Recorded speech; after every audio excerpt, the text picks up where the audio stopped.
제 나이 30, 저와 동갑인 남자친구와 2년을 연애했고 양가 부모님께 결혼 허락받고 상견례까지는 끝이 난 상황이었습니다. 결혼 준비는 시작을 했지만 날짜는 아직 잡지 않았어요.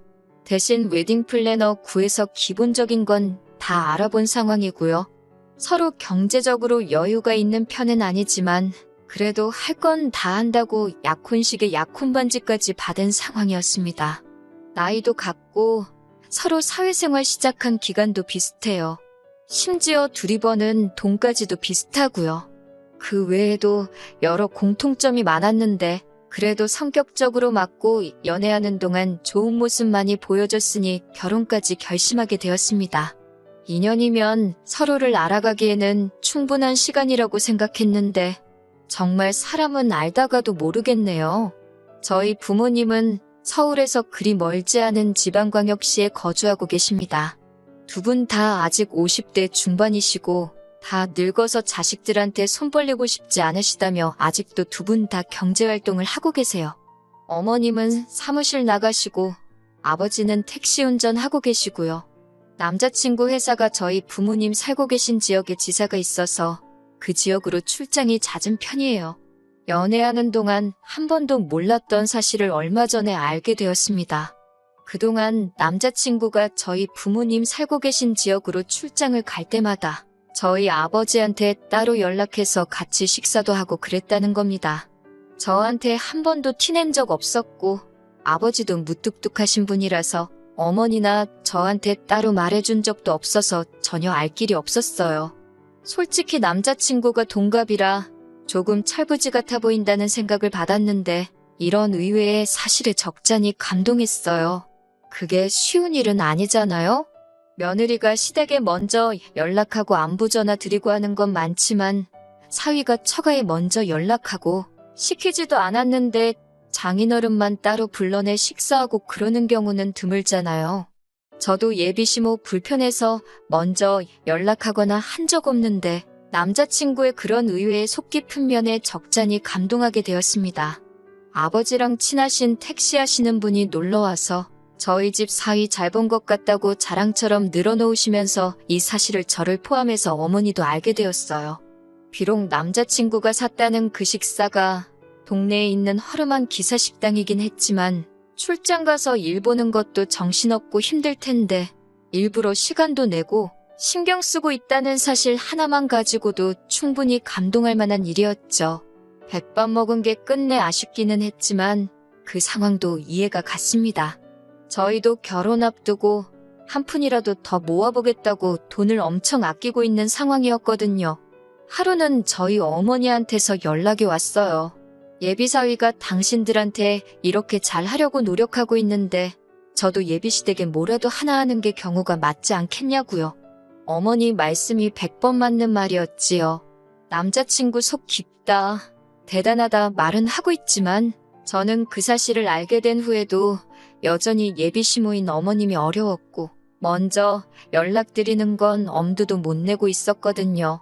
막상 제가 개인적으로 어머님한테 연락을 드려서 같이 식사하자고 말을 하려니 도무지 입이 떨어지지가 않았어요. 남자친구는 잘하고 있는데 저는 왜 이 모양인가 싶을 정도였어요. 해도 해도 도무지 어머님하고 같이 식사하고 싶다는 말이 나오지 않으니 남자친구를 만났을 때 저한테 대신 전해달라는 식으로 부탁을 하게 되었습니다. 남자친구는 갑자기 어머니랑 식사는 왜 하려고 하느냐며 놀라더라고요. 그래서 제가 남자친구가 출장 갈 때마다 아버지 만나 식사하고 연락드리고 하는 거 다 알고 있다고. 고마워서 보답을 하고 싶은데 도무지 내가 먼저 연락드리기는 어려우니 대신 좀 부탁한다고 말을 꺼냈지요. 그런데 남자친구는 다른 것보다 표정에 당황한 기색이 역력했어요. 저한테 아버님이 자기랑 식사하고 있다는 사실을 먼저 말을 하셨느냐고 질문부터 하더라고요. 그건 아니고 어쩌다 알게 되었다 알려줬습니다. 그런데 왜 저러나 싶더라고요. 칭찬받은 일에 당황을 하고 있으니 말입니다. 그냥 그게 멋졌고 부끄러워서 그러는 건가 싶었어요. 그런데 남자친구는 마치 저한테 확인이라도 받으려는 듯 아버지가 따로 말한 건 없었느냐며 계속해서 물어왔어요. 왜 저러는가 싶었는데 그때는 남자친구가 제가 어머님과 단둘이 만나는 게 불편한가 하는 생각이 들었습니다. 혹시 불편해서 그러는 거냐? 그러면 어머님하고 식사는 따로 안 하겠다 그렇게 말을 했더니 남자친구는 제 반응을 살피면서 그런 건 아니고 하면서 말끝을 흐렸습니다. 너가 우리 집에 잘하니 나도 너네 부모님께 잘하고 싶어서 그러는 거다. 몇 번을 이야기한 끝에야 남자친구는 어머님한테 연락을 해서 약속 시간을 잡아줬어요. 이후 제가 어머님하고 만났을 때 어머님이 아주 보통이 아닌 분이라는 걸 느꼈거든요. 그래서 남자친구가 이때 저한테 어머님을 결혼 전에 겪어보게 하고 싶지 않아서 그랬던 거라고 생각을 했습니다. 그리고 솔직히 그때까지도 남자친구가 단지 어머님을 저 혼자 만나는 걸 불편해했던 사실이 이후 제가 어머님하고 만나서 어머님이 제게 보여준 모습 때문에 그랬던 거라고 생각을 했었어요. 아직 예비 시모인 어머님을 제대로 겪어본 적은 없었거든요. 어머님하고 식사한 날에 이게 맞나 하는 생각까지 들 정도로 그 자리는 저한테 조금 충격적으로 다가왔습니다.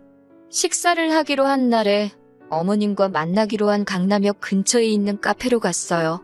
시간 약속 잘 지키는 사람이란 걸 보여드리기 위해 약속 시간보다 20분 먼저 장소에 도착했거든요. 그런데 어머님은 약속 장소에 1시간이 지나서야 도착을 했습니다. 둘이서 만나는 걸로 알고 있었는데 저한테는 사전에 말도 없이 예비 신우들을 데리고 오셨습니다. 남자친구랑은 터울이 좀 있고 둘이서는 연년생으로 대학생이에요.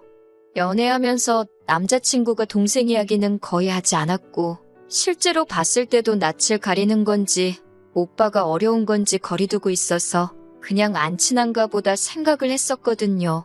그런데 말도 없이 예비 신우 둘을 끌고 오니 조금 당황스럽기도 했습니다. 지각한 건 생각도 나지 않았어요. 어머님도 혹시 며느리 되는 내가 불편해서 그랬겠지 하고 깊게 생각하지 않으려 했습니다. 어머님께서도 오래 기다렸느냐면서 저한테 곧장 미안하다는 말을 하셨고요.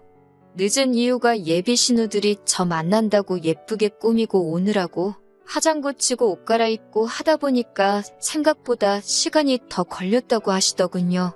신우들 철없는 게 어머님 잘못은 아니니 그냥 그러려니 하고 말았어요. 식사를 하기로 미리 정해져 있던 거였으니 저도 시간 맞춰 나온다고 점심 식사를 따로 하지 않고 나왔습니다. 원래는 어머님하고 어색한 것도 있고 좀 친해져 볼 요량으로 대화 좀 하다 가려고 카페에서 선약을 잡았던 거거든요. 그런데 시간이 너무나 늦어버렸으니 그냥 곧바로 식사하러 가시겠냐고 물어봤지요. 그런데 어머님은 예비 신우들과 집에서 식사를 대충 하고 나오셨다는 거예요. 같이 식사하기로 한 약속이었는데 벌써 밥을 드시고 오셨다니 무슨 생각으로 그러셨나 했는데 제가 밥을 산다고 해서 예비 신우들이 괜찮은 곳을 알고 있다며 뭐 먹을지를 정해서 예약을 해놓았다고 하더라고요. 지금은 가봐야 브레이크 타임이라 열지도 않았을 거고 2시간은 더 기다려야 하니 그냥 딴 데 가지 말고 여기서 있다가 시간 되면 일어나서 가자고 하더라고요. 일정을 마음대로 하실 거였으면 애초에 저한테 미리 말해줬으면 좋았겠다 싶은 생각도 들었어요. 보아하니 식사 시간까지 한참 남았으니 일부러 천천히 준비해서 약속된 시간보다 늦게 나온 게 아닐까 하는 생각도 들더라고요. 예약 시간 기다리면서 카페에서 보낸 2시간은 정말이지 최악이었습니다. 빈속으로 저녁 시간 될 때까지 버티는 것도 고역이었지만 그래도 카페다 보니 간단한 음료수나 요깃거리가 있어서 버티는데 어려운 점은 없었어요. 그런데 저는 마치 꺼다 놓은 보릿자루, 그 이상도 그 이하도 아니더라고요. 어머님은 예비 신우들하고 수다 떠느라고 저는 신경도 쓰지 않고 있었어요. 어린 예비 신우들이 그 자리에서 저를 챙겨줄 거라고는 기대도 안 했지만 조금 너무하다도 싶었습니다. 일부러 제가 모르는 이야기만 골라서 하는 건지는 모르겠는데 그렇다고 예비 시모 앞에서 핸드폰 꺼내서 딴짓하고 있기도 그렇고 예비 신우들 대화에 끼려고 하니 도통 무슨 주제로 대화를 하는지도 모르겠고 아는 거 하나 나와서 아는 척이라도 하면 예비 신우들은 아직도 낯을 가리는 건지 그 주제로는 더 이상 대화를 하지 않고 그대로 대화가 뚝 끊겨버리고 거기까지야 물과 기름처럼 섞일 수 없다는 신호와 며느리의 숙명이라 생각하고 그냥 넘어갈 수 있었지요. 어머님도 며느리랑 둘이 있으면 부담스럽고 불편할 테니 딸들 데리고 나왔겠거니 싶었고요. 아무튼 그런 고행의 시간도 지나게 되어 드디어 식사를 위해 예비 신우들이 예약해뒀다는 장소로 자리를 옮기게 되었습니다. 그런데 식사 장소라고 도착한 곳이 강남에 있는 고급 오마카세 일식집이었어요. 가격을 보니 웃음도 안 나오더군요. 1인당 24만 원이라는 말도 안 되는 가격이었습니다. 이런 좋은 곳 와서 술이 빠지면 쓰냐고 술 한 병까지 추가하는 바람에 계산할 때 보니 110만 원이라는 거금을 내게 되었어요. 돈값을 하기는 했어요. 정말 잘 나오긴 하더라고요. 남자친구한테 청혼받으면서도 이렇게 비싼 밥을 먹어본 적은 없습니다. 어차피 제가 사기로 했던 거 눈물을 머금고 계산을 하기는 했지만 그래도 제 한 달 생활비보다 큰 돈을 음식점에서 계산을 하게 될 거라고는 상상도 하지 못했어요. 예비 신우 2명은 음식 나올 때마다 소리를 빽빽 지르면서 음식을 입으로 넣지는 않고 핸드폰 사진 안에 담는다고 이 각도에서 사진 찍고 저 각도에서 사진 찍고 난리도 아니더라고요. 비싼 가격답게 한 타임에 가게 안으로 10명 이상 들어올 수 없는 곳이긴 했는데 그래도 다른 손님들도 있는데 자기들끼리 신나서 다른 사람들이 눈치 주는 게 제가 다 느껴질 정도였네요. 좋은 마음으로 만든 자리였고 남자친구가 아버지한테 했던 걸 보답하기 위해 마련한 자리였지만 당장 남자친구는 아버지 식사 대접한다고 기사식당 데려갔던 것 치고는 조금 과했던 게 아닌가 생각이 들었습니다. 만약에 어머님만 나오셨었더라면 이 돈을 내는 게 그렇게 아깝다거나 이 상황이 뭔가 싶거나 하지는 않았을 거예요. 집에 돌아와서 저희 어머니한테 그날 있었던 일을 말했더니 어머니도 놀라서 말을 잇지 못하시더라고요. 어떻게 그냥 마음속에 참을인자 새기면서 넘어가 볼까 했는데 혹시나 아무 말도 안 했다간 이게 처음이 아니게 될 수도 있겠구나 하는 생각이 들었습니다. 그래서 남자친구한테 전화를 했어요. 혹시 어머님이 동생들도 같이 데리고 나간다는 말을 했느냐? 내가 100만 원 넘게 쓰게 되는 거 이미 알고 있었느냐고 물었죠. 남자친구는 알고 있었다고 하더라고요. 자기가 제 가족에게 잘하는 것만큼 저도 자기 가족한테 잘하고 싶다고 하지 않았느냐면서 먼저 말 꺼내놓고 이제 와서 싫은 소리 하는 게 맞냐고 되려 저한테 되물었어요. 좋은 마음으로 시작한 일인데 이게 오히려 싸움의 원인을 제공할 줄은 몰랐습니다. 하지만 그래도 짚고 넘어가야 할 건 짚고 넘어가는 게 맞다는 생각이 들었어요. 다른 건 몰라도 너네 동생들이 남의 돈 쓰는 거 너무 쉽게 생각하는 거 아니냐고. 따지고 보면 어차피 결혼해서 한 가족이 될 테니 자기 오빠 돈이나 마찬가지인데 그깟 사진 몇 장 찍어서 주변에 자랑하려고 우리 형편에 한 끼에 100만 원씩 하는 밥 먹으러 가는 게 옳은 행동이냐고요. 남자친구는 아무 대답도 못하다가 기어이 만능 치트키를 쓰더군요. 너 지금 우리 엄마한테 돈 쓴 게 아까워서 그러는 거냐고요. 제가 돈 몇 푼에 치사하게 구는 사람으로 만드는 거였어요. 좋은 마음으로 한 거면 그냥 좋게 끝내면 되지. 돈까지 다 내고 나서 그러는 건 또 뭐냐고 저를 쪼잔한 사람으로 만들더라고요. 당장 자기도 출장 가서 식비 나오는 거 편의점 도시락으로 때우고 돈을 남겨올 수도 있고 아니면 먹고 싶은 거 사 먹을 수도 있는데 자기는 그거 저희 아버지한테 쓴 게 하나도 아깝지 않았다고 하는 겁니다. 당연하겠지요. 백반 한 끼 둘이서 먹는다고 해봐야 저희 부모님 사는 지역에서 아무리 비싸도 10,000원이면 해결하거든요. 나도 니네 가족들한테 밥 사준다고 하고 꼴랑 10,000원 쓰고 나오면 이딴 소리 안 나왔다는 말이 턱끝까지 차올랐는데 남자친구 말 맞다나 좋은 마음으로 시작한 건데 그걸 가지고 돈이 아깝네 하면서 싸우면 괜히 사이만 더 나빠지는 게 아닌가 싶어서 그냥 참았습니다. 하지만 속으로 더는 먼저 제가 뭐 해주겠다, 사주겠다는 말은 하지 말아야지 하는 결심을 했어요. 남자친구 가족들이 정도가 없는 사람들인 걸 뼈저리게 깨달았거든요. 그런데 차라리 이때 대판 싸우고 갈라졌으면 더 좋았겠다 싶을 정도로 큰 사건이 터지게 되었습니다. 아예 모르고 살았으면 싶을 정도로 엄청 더러운 사실이 숨어 있었어요. 그 일이 있는 뒤로 얼마 후에 남자친구가 또 출장이 잡히게 되었습니다. 솔직히 저는 아직 그날의 앙금이 다 가시지를 않아서 남자친구한테 이번에도 아버지랑 같이 식사할 거면 좀 괜찮은 걸로 대접해드리라고 부탁을 했지요. 그리고 남자친구가 출장을 떠난 날 궁금하기도 해서 아버지한테 전화를 한 통 드렸어요. 그런데 아버지가 기분이 엄청 좋아 보이시더라고요. 예비사위가 매운탕 사줬다면서 밥 잘 먹었다고 저한테 자랑을 하시더군요. 기분 좋아서 술도 한잔 하셨다고요. 평소에는 무뚝뚝하신데 낮술하시고 기분이 좋아서 신이 나 계시는데 좋은 거 사드리라는 게 고작 매운탕이라니 섭섭하기도 했지만 아버지가 저렇게 좋아하시니 그냥 좋게 생각하기로 했습니다.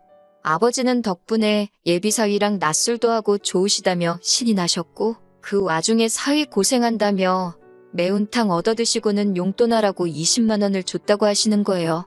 20만 원이면 아버지가 하루 종일 일하셔도 못 버는 돈인데 그래도 예비사위가 나이 젊은 것 치고 속이 참 깊은 사람이라며 딸 덕분에 아주 훌륭한 사위 본다고 동네방네 자랑해야겠다 좋아하시더라고요. 왠지 그 말을 듣는데 마음이 다 아팠어요. 그런데 그날 새벽에 낮에 그 통화가 거짓말처럼 느껴질 정도로 모든 게 다 뒤집어져 버렸습니다. 아버지가 분노 가득한 목소리로 전화가 왔어요. 결혼이고 회사고 다 필요 없으니까 당장 집으로 내려오라 호통을 치고 전화를 끊으시더군요. 보통은 저렇게까지 화를 내시는 일이 거의 없어요. 무슨 일이 있나 하고 어머니한테 전화를 드렸는데 어머니도 네가 직접 와보면 알 거라고만 하시고 별말이 없으시길래 무슨 일이 나도 큰일이 났구나 싶어서 부랴부랴 택시 잡아서 부모님 댁으로 향했습니다. 집에 도착하니 남자친구가 저희 부모님 앞에 무릎을 꿇고서는 잘못했다고 빌고 있더라고요. 이게 다 무슨 일이냐고 부모님한테 왜 쟤는 여기 와서 무릎 꿇고 빌고 있는 거냐 물어봤더니 궁금하면 직접 물어보라고 하시길래 남자친구한테 말해보라고 했습니다. 입이 10개가 있어도 모자란지 제 질문에 대답은 못하고 죄송하다, 미안하다, 사과만 연신하고 있더라고요. 결국 어머니께서 이게 무슨 상황인지 다 설명해 주시는데 어머니 설명 다 듣고 나서 그 길로 남자친구 머리채를 낚아채서 죄다 뜯어버리고 바닥에 패대기 쳐버렸습니다. 아버지가 그날 낮술도 하시고 남자친구 용돈하라고 큰 돈도 줬으니 낮에 일도 못하고 돈도 못 벌어서 평소에는 잘 안 하시는 야간 영업을 나가신 거예요. 그렇게 번화가에서 손님을 하나 태우게 되었답니다. 젊은 커플이 술에 징하게도 취해서 혀는 다 꼬부라져서 반말 찍찍 내뱉으며 근처에 있는 숙박업소로 가라고 했다더라고요. 그런데 목소리가 익숙하고 위화감이 느껴져서 눈밀러로 승객을 쳐다봤더니 다른 놈이 아니라 남자친구였던 겁니다. 옆에 앉은 여자는 옷 입은 꼬라지를 보아하니 술집에 나가는 여자였다고 하고요. 순식간에 상황 파악이 끝난 아버지가 여자한테는 몸성하고 싶으면 여기서 내리라고 한마디 하셨다고 해요. 여자는 술이 남자친구보다 덜 취했는지 아버지 말 듣자마자 쫄아가지고 차에서 주랭랑을 쳤다고 합니다. 남자친구는 옆에 탄 여자가 갑자기 도망쳐버리니 어디 가냐고 하면서 따라 내렸고요. 아버지도 그런 남자친구 쫓아가 바로 멱살을 잡았고 남자친구는 인사불성이 되어서 아버지도 못 알아보고 고래고래 소리를 지르다가 상황을 눈치채게 돼버린 거지요. 그 길로 아버지한테 멱살 잡혀서 끌려와 살려달라고 빌고 있는 상황이었어요. 그 와중에 더 믿을 수 없는 사실을 전해 듣게 되었네요. 그동안 남자친구가 아버지랑 점심 식사하면서 대놓고 용돈을 요구했다고 하는 겁니다. 결혼 준비하는데 돈을 아끼다 보니 저 맛있는 거 하나 제대로 못 사준다면서 아버지한테 용돈을 달라고 했대요. 아버지는 그동안 예비사위한테 5천 원도 안 하는 백반 한 끼 얻어먹고 적게는 5만 원에서 많게는 10만 원씩 저랑 엄마 몰래 예비사위한테 뜯기고 있었던 거예요. 남자친구는 아버지한테 받은 그 돈을 가지고 출장 끝나고 같이 출장 나온 직장 동료랑 해서 술집 가서 여자 부르고 유흥하는데 홀랑 탕진해버리고 그랬던 거고요. 모르긴 몰라도 그러는 와중에 지 돈도 홀랑 써버렸겠지요. 아버지는 그 와중에도 남자친구가 아버지한테 용돈 받은 거 체면 운운하면서 비밀로 좀 해달라고 했던 남자친구 부탁에 비밀 지켜주시며 끝까지 아무 말도 안 하고 계셨던 거였고 이렇게 뒤통수를 세게 맞았던 것이었죠. 생각해보니 남자친구도 자기가 출장 가서 예비장인이라고 같이 식사도 하고 평소 성격이면 그걸 가지고 저한테 생색을 내도 12번은 더 냈을 텐데 아무 말 없이 있었던 게 저렇게 찔리는 구석이 있었기 때문이었던 겁니다. 그러니까 처음에 제가 고맙다고 아버지한테 먼저 연락도 하고 같이 식사도 하는 것 참 속 깊은 사람이다 했을 때도 저한테 뭐라도 알아내려는 듯 꼬치꼬치 캐물은 게 제가 어디까지 알고 있나. 아버지한테 용돈 뜯어내고 있는 것도 알고 있나 떠보려고 그랬던 거라는 생각이 들더라고요. 다른 건 몰라도 결혼 약속한 상대방 두고 술집 다니면서 여자한테 돈 쓰고 그러는 놈하고 결혼하는 건 제가 머리에 총 맞은 것도 아니고 무슨 일이 있어도 용서해 줄 만한 상황이 아닌 거라는 건 누구보다 제가 제일 잘 알고 있었어요. 심지어 그 유흥비 또한 예비장인어른 얼마 벌지도 못하는 푼돈 뜯어서 다닌 거였으니 말 다 했지요. 그런데 무엇보다 지 가족만 소중한 이기적인지 엄마랑 개념도 없고 염치도 밥 말아먹은 저 자식 동생들에게 100만 원이나 써버린 저한테 내 가족한테 돈 쓰는 게 아깝냐고 따져묻던 개꼬라지가 생각이 나서 참을 수가 없더라고요. 여태껏 아버지한테 받아간 돈부터 포함해서 네 여동생들인 나한테 빌부터 뜯어먹은 돈까지 다 뱉어내라고 했습니다. 결혼은 당연히 물 건너갔다고 말했고요.